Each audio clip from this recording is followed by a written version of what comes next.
BJP ಮತ್ತು ಕಾಂಗ್ರೆಸ್ ಸರ್ಕಾರಗಳು ಒಳ ಮೀಸಲಾತಿ ವಿಷಯದಲ್ಲಿ ಲಂಬಾಣಿ, ಕೊರಮ ಹಾಗೂ ಬೋವಿ ಸಮಾಜದ ಜನಾಂಗಗಳನ್ನು ಶೋಷಣೆ ಮಾಡುತ್ತಿವೆ ಎಂದು ರಾಜ್ಯ ಘರಸೇನಾ ಸಮಿತಿ ರಾಜ್ಯ ಕಾರ್ಯದರ್ಶಿ ಸುರೇಶ್ ಬಳುಟ್ಗಿ ಆಪಾದಿಸಿದರು. ಅವರು ಇಂದು ಕೊಪ್ಪಳ ಜಿಲ್ಲೆಯ ಕುಕನೂರು ಪ್ರವಾಸಿ ಮಂದಿರದಲ್ಲಿ ಸುದ್ದಿಗೋಷ್ಠಿಯಲ್ಲಿ ಮಾತನಾಡಿ, ಒಳ ಮೀಸಲಾತಿ ವಿಷಯದಲ್ಲಿ ಬಿಜೆಪಿ ಅವರನ್ನು ಸೋಲುವ ರೀತಿಯಲ್ಲಿ ನಾವು ಪೆಟ್ಟು ನೀಡಿದ್ದೇವೆ. ಇದೀಗ ಕಾಂಗ್ರೆಸ್ ನೇತೃತ್ವದ ಸರ್ಕಾರವೂ ಕೂಡ ಅದೇ ಕೆಲಸ ಮಾಡುತ್ತಿದೆ. ಬರುವ ದಿನಗಳಲ್ಲಿ ಕಾಂಗ್ರೆಸ್ ಪಕ್ಷ ಸೋಲುವ ರೀತಿಯಲ್ಲಿ ನಾವು ಕೆಲಸ ಮಾಡುವ ಸಿದ್ಧತೆ ನಡೆಸಿದೆ. ಈಗಿನ ಸಚಿವ ಶಿವರಾಜ ತಂಗಡಗಿ ಅವರು ಈ ಮುಂಚೆ ಒಳ ಮೀಸಲಾತಿ ವಿಷಯ ಬಂದಾಗ ನಮ್ಮನ್ನೆಲ್ಲ ಕಟ್ಟಿಕೊಂಡು ಬೀದಿಗಿಳಿದು ಹೋರಾಟ ನಡೆಸಿದ್ರು. ಈಗ ಸಚಿವರಾದ ನಂತರ ಯಾವ ಪ್ರತಿಕ್ರಿಯೆ ನೀಡದೆ ಸಚಿವಗಿರಿ ಉಳಿಸಿಕೊಳ್ಳಲು ಸಮಾಜ ಬಲಿ ಕೊಡುತ್ತಿದ್ದಾರೆ ಎಂದು ದೂರಿದರು. ಈ ಸಂದರ್ಭದಲ್ಲಿ ಕುಮಾರ ಬಳಗೇರಿ, ವಿಶ್ವನಾಥ್, ಕೃಷ್ಣಪ್ಪ ರಾಥೋಡ್ ಸೇರಿದಂತೆ ಇತರರು ಹಾಜರಿದ್ದರು. ಚೆನ್ನಯ್ಯ ಹಿರೇಮಠ್, ಎನ್ಕೆಎಸ್ ಟಿವಿ4 ನ್ಯೂಸ್, ಕುಕನೂರು. ವಿಭಜನೆ ಮಾಡಿ ವರ್ಗೀಕರಣ ಮಾಡಿ ಬೋವಿ, ಕೊರ್ಚ, ಕೊರಮ, ಲಂಬಾಣಿ ಜಾತಿಗಳನ್ನು ಅನ್ಯಾಯ ಮಾಡುವ ಉದ್ದೇಶದಿಂದ ಎಲ್ಲ ಸರ್ಕಾರಗಳು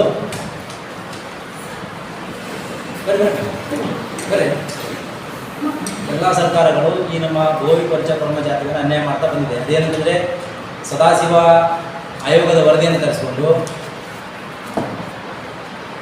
ನಮ್ಮ ಈ 4 ಜಾತಿಗಳನ್ನು ಅನ್ಯಾಯ ಮಾಡುವ ಹುನ್ನಾರವನ್ನು ನಡೆಸ್ತಾ ಇದ್ದಾರೆ. ಆ ಸದಾಶಿವ ಆಯೋಗ ವರದಿಯಲ್ಲಿ ಏನಿದೆ, ಆ ವರದಿ ಏನು ಕೊಟ್ಟಿದ್ದಾರೆ, ಅದರ ಸಾಧಕ ಬಾಧಕಗಳೇನು ಅನ್ನೋದು ಇದುವರೆಗೆ ಯಾರಿಗೂ ತಿಳಿದಿಲ್ಲ.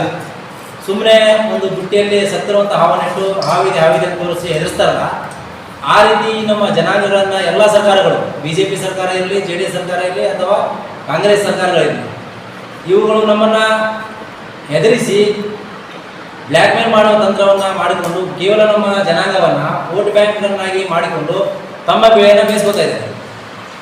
ಈ ಹಿಂದಿನ ಸರ್ಕಾರ BJP ಸರ್ಕಾರ ವರ್ಗೀಕರಣ ಮಾಡಿ ಕೇಂದ್ರಕ್ಕೆ ಶಿಫಾರಸು ಮಾಡಿತು. ಅದರ ಫಲಿತಾಂಶವನ್ನು ಅನುಭವಿಸ್ತಾ ಇದ್ದಾರೆ. ಇಡೀ ಕರ್ನಾಟಕ ರಾಜ್ಯಾದ್ಯಂತ ನಮ್ಮ ಬೋವಿ, ಕೊರ್ಚ, ಕೊರಮ, ಲಂಬಾಣಿ ಅವರಿಗೆ ತಕ್ಕ ಉತ್ತರವನ್ನು ಕೊಟ್ಟು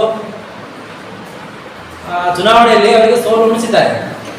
ಆದರೆ ಇತ್ತೀಚೆಗೆ ನಡೆದಂಥ ಸಚಿವ ಸಂಪುಟ ಸಭೆಯಲ್ಲಿ ಮಾನ್ಯ ಸಿದ್ದರಾಮಯ್ಯನವರ ಕಾಂಗ್ರೆಸ್ ಸರ್ಕಾರ ಕೂಡ ನಮ್ಮನ್ನು ಯಾವುದೇ ರೀತಿ ಅನ್ಯಾಯ ಮಾಡಲ್ಲ, ವರ್ಗೀಕರಣ ಮಾಡಲ್ಲ, ಸದಾಶಿವ ಆಯೋಗ ವರದಿಯನ್ನು ನಾವು ಜಾರಿಗೆ ತರಲ್ಲ ಅಥವಾ ಅದನ್ನು ಮುಟ್ಟೋದಿಲ್ಲ ಅಂತೇಳಿ ಭರವಸೆ ಕೊಟ್ಟು ನಮ್ಮ ಮತವನ್ನು ಪಡೆದು ಇವತ್ತು ಸುಮಾರು 136 ಕ್ಷೇತ್ರಗಳಲ್ಲಿ ಗೆಲ್ಲಬೇಕಂದರೆ ನಮ್ಮ ಕೊಡುಗೆ ಇದ್ದೇ ಇದೆ.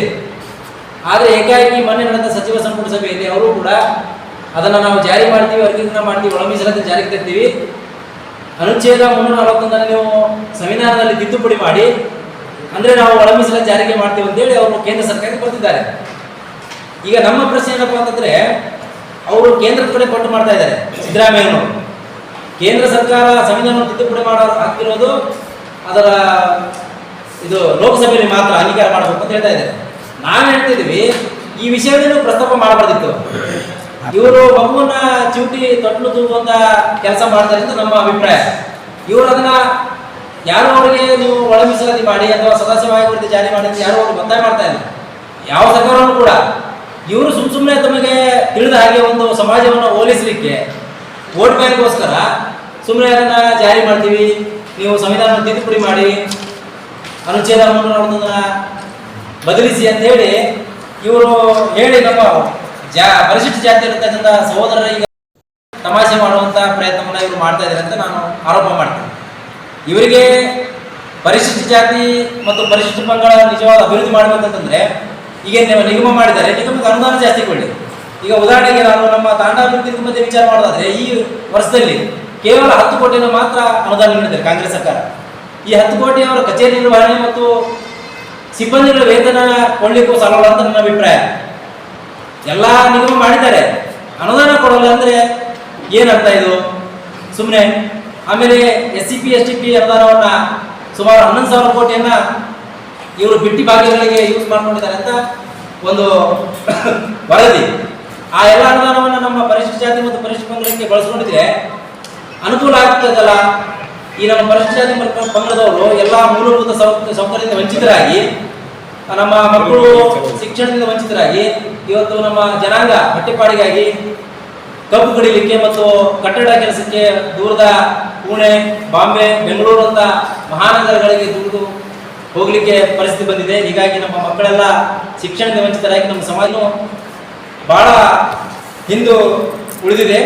ಹೀಗಾಗಿ ನಾವು ಏನು ಈ ಪತ್ರಿಕಾಗೋಷ್ಠಿ ಮೂಲಕ ಆಗ್ರಹ ಮಾಡ್ತಿದ್ರೆ ಕಾಂಗ್ರೆಸ್ ಸರ್ಕಾರಕ್ಕೆ, ನೀವು ಇಂತಹ ನಾಳೆ ಬೆಳಗಾವಿಯಲ್ಲಿ ನಡೆತಕ್ಕಂಥ ಅಧಿವೇಶನದಲ್ಲಿ ಇದನ್ನ ಮತ್ತೆ ಪ್ರಸ್ತಾಪ ಮಾಡದೆ ಕೇಂದ್ರಕ್ಕೆ ಶಿಫಾರಸು ಮಾಡೋದು, ಅವರು ಅಲ್ಲಿಂದ ವಾಪಸ್ಸು ಸುಪ್ರೀಂ ಕೋರ್ಟ್ ನಿರ್ಣಯ, ಅವರು ಕೇಂದ್ರದವರು ಹೇಳ್ತಿದ್ದಾರೆ ಅಂದ್ರೆ ಸುಪ್ರೀಂ ಕೋರ್ಟ್ ಏನಾದರೂ ನಮಗೆ ಸಂವಿಧಾನ ತಿದ್ದುಪಡಿ ಮಾಡಲಿಕ್ಕೆ ಅವಕಾಶ ಕೊಟ್ಟರೆ ನಾವು ಅದನ್ನು ಮಾಡಿ ಕಳಿಸ್ತೀವಿ, ನೀವು ಬೇಕಾದ್ರೆ ಮಾಡ್ಕೋಬಹುದು ಅಂತ ಅವ್ರು ಹೇಳ್ತಾ ಇದ್ದಾರೆ. ಅದು ಮುಂದೆ ಆಗುತ್ತೋ ಬಿಡುತ್ತೋ ಎರಡನೇ ವಿಷಯ. ಆದರೆ ಇಂಥ ಕೆಲಸಕ್ಕೆ ರಾಜ್ಯ ಸರ್ಕಾರ ಆಗಲಿ ಕೇಂದ್ರ ಸರ್ಕಾರ ಆಗಲಿ ಹಾಕದೆ ನಮ್ಮ ಸಮಾಜವನ್ನು ಮತ್ತೆ ಅಭಿವೃದ್ಧಿಯಿಂದಾಗಲಿ ಸಮಾಜಮುಖಿ ಎಲ್ಲ ಕ್ಷೇತ್ರದಿಂದ ಹಿಂದೆ ಹೋಗಲಿಕ್ಕೆ ಯಾರು ಕಾರಣ ಆಗಬಾರ್ದು ಅಂತ ಹೇಳಿ ಹೇಳ್ತಾ, ಮೊದಲು ನಾವು ಇದು ಈ ನಿರ್ಧಾರ ತೆಗೆದುಕೊಂಡಂಥ ಬಿಜೆಪಿ ಸರ್ಕಾರವನ್ನು ತಾಂಡಗಳಲ್ಲಿ ಸಂಚರಿಸಿ ಅಭಿಯಾನವನ್ನು ಮಾಡಿದ್ದೀವಿ.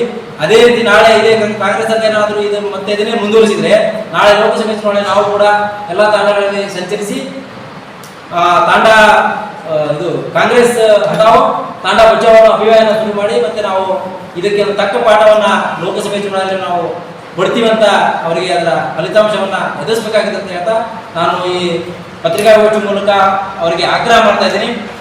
ಇವತ್ತು ನಾವು ಎಲ್ಲ ತಾಲೂಕುಗಳಲ್ಲಿ ನಮ್ಮ ಗೋರಸೇನಾ ವತಿಯಿಂದ ಪತ್ರಿಕಾಗೋಷ್ಠಿ ಮುಖಾಂತರ ನಾವು ಎಚ್ಚರಿಕೆ ಕೊಡ್ತಾ ಇದ್ದೀವಿ. ಇನ್ನು ನಮ್ಮ ರಾಜ್ಯಾಧ್ಯಕ್ಷರ ಅಪ್ಪಣೆ ಮೇರೆಗೆ ಇನ್ನೊಂದು 4-5 ದಿವಸದಲ್ಲಿ ತಾಲೂಕಾ ಮಟ್ಟ ಮತ್ತು ಜಿಲ್ಲಾ ಮಟ್ಟದಲ್ಲಿ ಬೃಹತ್ ಪ್ರತಿಭಟನೆಯನ್ನು ಹಾಕುವುದು ಅಂತ ಹೇಳ್ತಾ ನಾನು ಇದನ್ನು